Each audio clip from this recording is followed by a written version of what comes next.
Hi everyone, very warm and happy good morning to you all. UPSC mains answer writing practice में आज हम GS2 में police reforms की बात कर रहे हैं। Now these are the reforms जो काफ़ी टाइम से चलते ही जा रहे हैं। मतलब सुप्रीम कोर्ट ने जजमेंट भी दे दी है, गाइडलाइंस भी आ गई है, रिकमेंडेशंस भी हैं, but the reforms is not happened. तो क्या चैलेंजेस हैं इनके पीछे और क्या रिफॉर्म्स बताए गए हैं, क्या रिकमेंड करे गए हैं, इनके बारे में डिस्कस करेंगे। It's a very important topic, it's a very important question, क्योंकि this is a point which has not improved over the years. ठीक है, और ये हर बार न्यूज़ में रहता है। So will just look into what is the question. Question बहुत simple है। एपेक्स कोर्ट का डिसीजन, एपेक्स कोर्ट किसको बोलते हैं? सुप्रीम कोर्ट को ना एपेक्स कोर्ट बोलते हैं। ठीक है, तो एपेक्स कोर्ट या सुप्रीम कोर्ट का डायरेक्शन था पुलिस रिफॉर्म पे। प्रकाश सिंह जजमेंट हुआ था एक, उसमें एक उन्होंने सुप्रीम कोर्ट ने डायरेक्शन दिया था, तो वो इन्होंने पूरी गाइडलाइन दी थी। ठीक है, पूरी रिकमेंडेशंस थी, उस पर था ये प्रकाश सिंह जजमेंट पे कि किस तरीके से पुलिस में रिफॉर्म लेके आने हैं, लेकिन उसका इम्प्लीमेंटेशन नहीं हुआ है। So this question is asking about कि क्या चैलेंजेस है इम्प्लीमेंटेशन के अंदर, तो हमको उस चैलेंजेस के बारे में बात करना है। नाउ देखो, पूरा अंडरस्टैंड करते हैं टॉपिक कि टॉपिक क्या है कंप्लीटली अबाउट स्मार्ट पुलिसिंग क्या है, पुलिस में रिफॉर्म्स के लिए चैलेंजेस क्यों हैं और उसके बेनिफिट्स, मतलब why we need to have reforms in that, right. So पहला है कि primary role of police force होता है to uphold and enforce laws, ताकि जो लॉ एंड ऑर्डर है सोसाइटी के अंदर वो मेंटेन रह सके। If you go out you feel secure कि there is a police to ensure your security, to protect you. Constitution के अंदर पुलिस जो है ये सब्जेक्ट हमारा स्टेट के अंडर है। ठीक है, हमारा जो 7th शेड्यूल है इसके अंदर under the subject of state police आता है। और पिछले बहुत सालों से, जैसे मैंने आपको बोला कि बहुत सालों से रिफॉर्म इन द पुलिस की बात हो रही है, लेकिन प्रेजेंटली हमारा जो पुलिस सिस्टम है ये 1961 के अंदर पुलिस एक्ट बना था, उसी पे बेस्ड है। ठीक है, तो मेजर रिफॉर्म्स पुलिस सिस्टम में कभी आए नहीं हैं। एक तो ये बहुत ही वास्टली स्प्रेड नेटवर्क है, and it is a very critical and crucial factor to maintain the law and order India के अंदर। तो इसके अंदर रिफॉर्म लाना इतना ईजी भी नहीं है, तो they have to be very gradual reforms.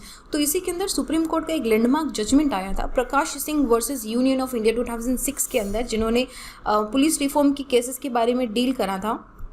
तो इन्होंने पीरियडिकली ओनली एज अ मंत्रा, तो मतलब अभी उसको सिर्फ एज अ मंत्रा कि अच्छा this is the vision we need to have, this is how we need to have.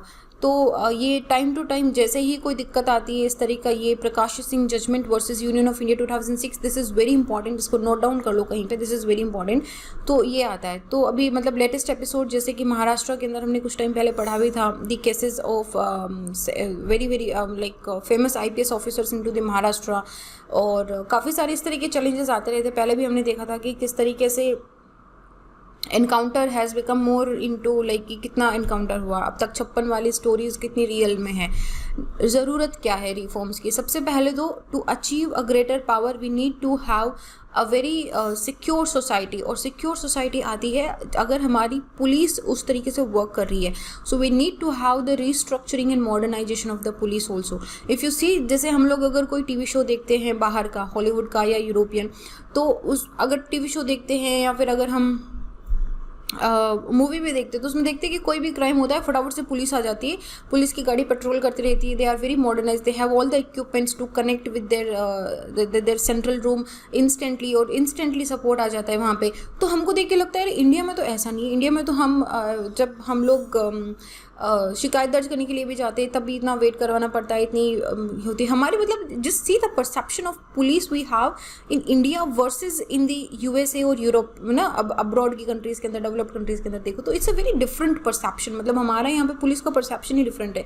तो एक तो वो, और बिना अगर आप पुलिस को मॉडर्नाइज करें, उनको रिस्ट्रक्चर करें, बिना पुलिस के लॉ एंड ऑर्डर कंट्री में मेंटेन नहीं हो पाएगा। So it would be very difficult for the service to operate, अगर उसमें जैसे सोसाइटी बहुत डायनेमिक होती है उसी तरीके से dynamism we have to bring the equal type of upgradation into the police also. Then to transform the colonial police structure, क्योंकि हमने देखा कि 1861 का पुलिस लॉ है, उसके अकॉर्डिंगली हमारा पुलिस स्ट्रक्चर पूरा है। तो अगर हम एक प्रोग्रेसिव मॉडर्न सोसाइटी की तरफ जाते हैं तो we need to have a progressive and modern police force also. इसके साथ ही पॉलिटिकल इंटरफेरेंस, मतलब this has been said very very widely and it is very popular that the life of the IPS officers, the sub inspectors, those who are wearing the uniform, it looks very shiny but it is actually with a lot of political interference. आज की police is a victim of politicisation and criminalisation. मतलब it's very very hard to work single handedly, not even single handedly, it's very hard to bring reforms in to the society also, क्योंकि उसमें कहीं ना कहीं जो हमारी criminal politics है, ये पॉलिटाइजेशन है, वो कहीं ना कहीं आ जाता है. And then also confidence of the people also. मतलब लोग सोचते हैं कि अरे पुलिस के पास जाएंगे, केस पड़ा रहेगा, पुलिस लिखेगी नहीं, पुलिस से परेशान हो जाएंगे. ये जो attitude of people towards the police है, we need to change that. We need to make the police very friendly towards the people. मतलब आने से पहले the police station should be a place where you feel safe and secure and welcomed. It should not be a place where you come and you feel very scared कि पता नहीं मुझे कुछ बोल दिया तो कुछ हो गया. तो दैट स्केर्डनेस चली जानी चाहिए, क्योंकि it is a place which is protecting the society. Then security of society and the welfare of the people also depend upon कि पुलिस कितनी इफिशियंट है. जैसे आप देखो कि कोई भी केसेस होते हैं, चाहे वो रेप केसेस हो, चाहे वो थेफ्ट केसेस हो, चाहे वो मर्डर केसेस हो, चाहे वो किसी भी तरह लूट केसेस हो, इन सारे केसेस के अंदर पुलिस कितना एक्टिवली वर्क कर रही है, कितना जल्दी उन्होंने उस विक्टिम को हेल्प करी है, जो क्रिमिनल था उसको कैच करा है. तो ये सारी चीज़ें इफिशिएंसी ऑफ पुलिस पे वर्क करती है. लेकिन हुए क्यों नहीं है पुलिस रिफॉर्म? सबसे पहले तो ओवरबर्डन पुलिस फोर्स है. मतलब देखो, ये यूनाइटेड नेशन ने रिकमेंड करा है कि लगभग 1 लाख लोगों के ऊपर 222 पुलिस ऑफिसर्स होने चाहिए, लेकिन इंडिया के अंदर सिर्फ 181 पुलिस ऑफिसर्स हैं. मतलब आप देखो कि दे आर ओवर वर्किंग. ठीक है, सैंक्शन स्ट्रेंथ से काफ़ी कम है, और उनको हर दिन 14 से 16 घंटे काम करने पड़ते हैं. 7 days a week they work. तो it definitely adversely impact their performance. Japan के अंदर टू हैव मोर इम्पैक्टफुल, और आप बोलो कि ज़्यादा प्रोडक्टिव वर्क करे उनकी वर्कफोर्स, इसलिए उन्होंने 4 days a week का कॉन्सेप्ट स्टार्ट कर दिया है कि 3 दिन आप चिल करो, खुद को रिजनरेट करो, और फिर 4 दिन बहुत अच्छे से प्रोडक्टिवली काम करो. बट इधर देखो, 14 से 16 घंटे पुलिस वाला काम कर रहा है, और वो भी 7 दिन, और फिर हम बोलते हैं कि इतने परेशान क्यों रहते हैं. वो हमारे प्रोटेक्शन के लिए धूप में खड़े रहते हैं, वो हमारे प्रोटेक्शन के लिए लोगों की लाठियां खाते हैं. So if you are saying कि पुलिस इज नॉट वर्किंग, तो I don't know like why we should say this. 86% of state police compromise of constable level पे ही होती है, और constable level are promoted once during their service. तो इसकी वजह से उनको इंसेंटिव नहीं मिलता है. मतलब उनको पता है अरे एक ही प्रमोशन होना है, हो जाएगा, काम करो नहीं करो, केस सॉल्व करो नहीं करो, एक ही तो प्रमोशन होना है. सो उनको इंसेंटिव भी नहीं है. Then improving police structure also. Police की जो व्हीकल्स हो गए हैं, पुलिस की जो वेपन्स हैं, मतलब वो नहीं होना चाहिए कि वेपन चल नहीं रहा, बंदूक चल नहीं रही है, देन गाड़ी में पेट्रोल खत्म हो गया, गाड़ी का इंजन सडनली खराब हो गया. सो ऐसे ऑडिट में पाया गया है कि जो पॉलनेट नेटवर्क है, it is non functional in very in many states. जैसे कि गुजरात पुलिस फोर्स का एक ऑडिट हुआ था, उस रिपोर्ट में बताया था कि ये जो नेटवर्क है पॉलनेट का, it has not been operationalised till October 2015. क्यों? क्योंकि उसमें एसेंशियल इंफ्रास्ट्रक्चर जिसकी ज़रूरत थी, जैसे रिमोट सब्सक्राइबर यूनिट हो गई, जनरेटर हो गई, ये सारी चीज़ें इंफ्रास्ट्रक्चर अवेलेबल ही नहीं था, तो पॉलनेट का नेटवर्क वहाँ पर स्टैब्लिश नहीं हो सका. तो जब हमको डेडिकेटेड फंड चाहिए पुलिस का इंफ्रास्ट्रक्चर को मॉडर्नाइज करने के लिए, 2015-16 में सिर्फ 14% of such fund were used by the state, बाकी का फंड ऐसे ही पड़ा रहा. देन पुलिस का influence also. Second ARC report में बोला गया है कि मिनिस्टर्स पुलिस को अपने पर्सनल और पॉलिटिकल रीजन के लिए यूज करते हैं. उनको उनकी से rather than putting 100 people police force into protection of 1 MLA, shouldn't that 100 people be working for the society, resolving the cases, catching the criminal. तो इसका मिसयूज ऑफ पुलिस फोर्स भी बहुत ज़्यादा होता है.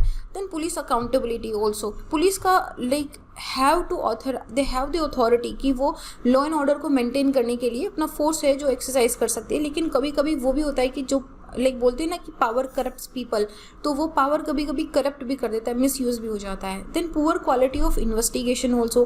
पर लाख पॉपुलेशन पे जो क्राइम है वो 28% तक इंक्रीज हो गया है, और कन्वेक्शन जो मतलब कि कितनों को जजमेंट मिली है वो बहुत लो है, कन्विक्शन बहुत लो है. तो इसका मतलब है कि इन्वेस्टिगेशन ठीक से नहीं हुआ है. मतलब हमारी जेल जो है वो ओवरफिल्ड है.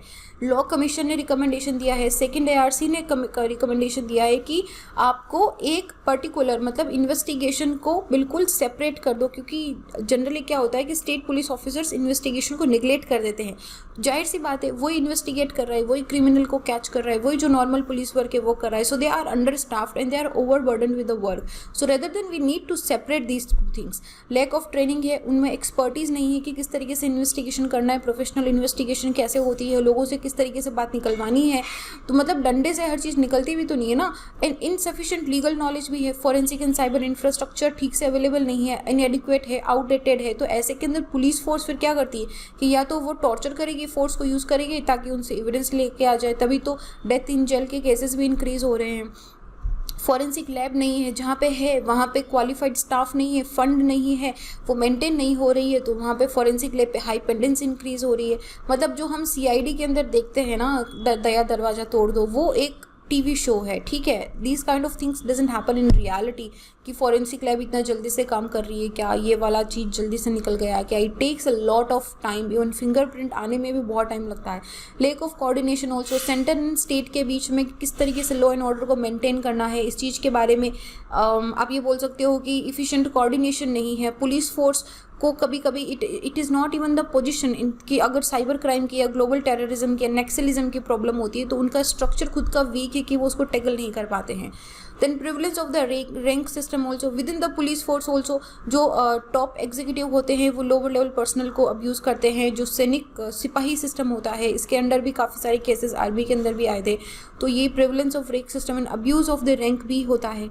तो क्या रिफॉर्म बताए गए हैं? देखो, सुप्रीम कोर्ट ने Prakash Singh versus Union of India के अंदर कुछ रिकमेंडेशन दिए थे. पहला तो इन्होंने बताया कि जो डीजीपी होता है उसका टेन्योर फिक्स करो, उसको हर 6 महीने में इधर से उधर ट्रांसफ़र करना बंद करो. क्योंकि जो ऑफिसर का अगर उनको पता है कि कुछ महीने में ट्रांसफ़र हो जाना है, तो ये चीज़ पता है डीएम के लिए भी बोला जाता है कि जैसे ही वो रिफॉर्म लाना स्टार्ट होते हैं उनको ट्रांसफ़र कर दिया जाता है. तो वो उनको डीमोटिवेट करता है कि यार मैं अभी करूँगा, फिर मुझे ट्रांसफ़र कर देंगे, तो what is the sense of me staying at one place putting lots of effort. क्योंकि इस तरीके जो रिफॉर्म्स होते हैं ना उनको आने में टाइम लगता है, वो 3-4 महीने में नहीं आते. 3-4 महीने में तो प्लानिंग बनती है, पेपर सबमिट होते हैं, फिर वर्क होता है. तो they need to have a fix tenure in selection of the DGP. उसके बाद में पॉलिटिकल इंटरफेरेंस नहीं होना चाहिए, इसीलिए मिनिमम टेन्योर फॉर आईजीपी जो है वो भी होना चाहिए कि पॉलिटिशियंस बीच में इंटरफेरेंस नहीं करेंगे कि किसी मंत्री को बुलवा के उनका ट्रांसफ़र करवा दिया गया. वो वाली चीज़ कंप्लीटली हमको बैन करनी होगी यहाँ पे. We have to secure their tenure and posting. अच्छा, इसके अलावा पुलिस एस्टैब्लिशमेंट बोर्ड जो है इनको जो पोस्टिंग ऑफ ऑफिसर्स है वो करनी चाहिए, जिसमें पुलिस एस्टैब्लिशमेंट बोर्ड के अंदर सीनियर पुलिस ऑफिसर और सीनियर ब्यूरोक्रेट्स होंगे जो कि insulate power of posting and transfer for political leaders. इसके अलावा स्टेट पुलिस कंप्लेंट अथॉरिटी होनी चाहिए, एक सेटअप करनी चाहिए जिसके अंदर जो कॉमन पीपल है they can come and they can approach for aggrieved by the police section they could approach also. इसी तरीके से एक स्टेट सिक्योरिटी कमीशन भी होना चाहिए जिसके अंदर सिविल सोसाइटी के मेंबर होंगे. एक नेशनल सिक्योरिटी कमीशन होना चाहिए. तो ये कीवर्ड्स जो डार्क में लिखे हैं ना, इनको एक बार याद कर लो. These would be good for you to remember. Then independent complaint authority. देखो, ये सेकेंड ARC ने भी बोला है और सुप्रीम कोर्ट ने भी बोला है कि हमको भाई एक इंडिपेंडेंट कंप्लेंट अथॉरिटी चाहिए. तुम सारी चीज़ों को मिक्स मत करो. इससे क्या होता है एक्सक्यूज मी, पुलिस का जो केस है वो लाइक ठीक से हैंडल नहीं हो पाता है. जैसे एग्जांपल दिया इन्होंने कि न्यूयॉर्क सिटी पुलिस जो है इनका एक सिविल कंप्लेंट रिव्यू बोर्ड है जहाँ पे सिविलियन जो है वो एक लोकल गवर्नमेंट बॉडी अपॉइंटेड, यहाँ पे दिस बोर्ड के अंदर इस बोर्ड के अंदर सिविलियंस है और इन सिविलियंस को लोकल गवर्नमेंट बॉडी अपॉइंट करती है and the police commissioner to investigate into the cases of police misconduct. जैसे हम बोलते हैं कि पुलिस ने डराया धमकाया, पुलिस ने मिसकंडक्ट करा, पुलिस ने अपने पावर का मिसयूज़ करा, तो उसके लिए we need independent complaint authority. तो अगर पुलिस वालों के खिलाफ पुलिस वालों की शिकायत करेंगे तो वो कैसे रिजॉल्व होगा? So we need civilians into that. Then investigation also. Experts have recommended कि स्टेट जो है they should have their own specialised investigation team. अब वही बात है कि अंडर स्टाफ है, ओवर बर्डन है, तो उसको डिवाइड कर दो, ठीक है. इन्वेस्टिगेशन अलग करो, रिजॉल्विंग अलग करो. देन इन्होंने बोला है कि एक रिकमेंडेशन आया था पद्मनाभा रिकमेंडेशन. इन्होंने बोला कि ये जो कांस्टेबल्स हैं या जो पुलिस फोर्स इन जनरल है they should have training into soft skill also. जैसे देखो जो वेपन ट्रेनिंग होता है that is an essential part, but because police have to talk to the civilians also. एक तो क्राइम की वजह से सिविलियंस वैसे भी डरे हुए हैं, उसके ऊपर वो वर्दी वाले को अगर ऐसे सख्त रूप में देखते हैं तो वो और भी ज़्यादा डर जाते हैं। तो they have to have the soft skill कि किस तरीके से उनको अप्रोच करा जाए, किस तरीके से डील करा जाए पब्लिक को regularly. Then housing also important है कि कांस्टेबल लेवल पे उनको हाउसिंग प्रोवाइड कराई जाए ताकि उनकी इफिशियंसी इंसेंटिव उनको एक ताकि वो अपनी इफिशियंसी इंप्रूव कर सके, उनको एक इंसेंटिव मिले। कम्यूटिंग पुलिस ऑल्सो, जैसे जनमित्री सुरक्षा इन केरला, अभी हमने recently pink police of Kerala के अंदर पढ़ा था, मैंने एक वीडियो बनाया था करंट का, इसके अंदर हमने बात करी थी कि जनमित्री सुरक्षा है। इसके अंदर क्या करते हैं कि पुलिस एंड लोकल कम्युनिटीज़ आपस में घुल मिल के रहती हैं। सो बीट कांस्टेबल एक बात हो गई थी कि इसके अंदर क्या होता है कि at least one family member of every living family वो उस बीट जो कांस्टेबल है उसका एक पार्ट होंगे, ताकि एक तो your connection not like negatively connection की मैं बात कर रही हूँ, आई मीन टू से कि किस तरीके से if you are linked with the police then एक तो you know the law system also, और दूसरा आप उनसे बातचीत करने में झिझकोगे नहीं, and they also understand. It's like having a very smooth corporation between the common people and the police. जैसे कि मेरा पापी था, टॉर्च बैरियर इन आसाम में था, जिसके अंदर जो मणिपुर बस्ती की वुमेन थी गुवाहाटी के अंदर, इन गुवाहाटी, उन्होंने लॉ एंड ऑर्डर की सिचुएशन को इम्प्रूव करने के लिए, जो वहाँ पे क्या था कि जो ड्रग अब्यूज्ड यूथ था उनके बीच में लॉ एंड ऑर्डर की सिचुएशन को इम्प्रूव करने के लिए उन्होंने अपनी टॉर्च लाइट करी और वो पूरी बस्ती के अंदर एंट्री एंड एग्जिट पे गार्ड करती थी। तो वहाँ पे मतलब था कि अभी तुमने ड्रग ले लिया, तुमने पी वी लिया, तो तुम सोसाइटी के अंदर एंटर नहीं करोगे। So this was a very innovative initiative in Assam.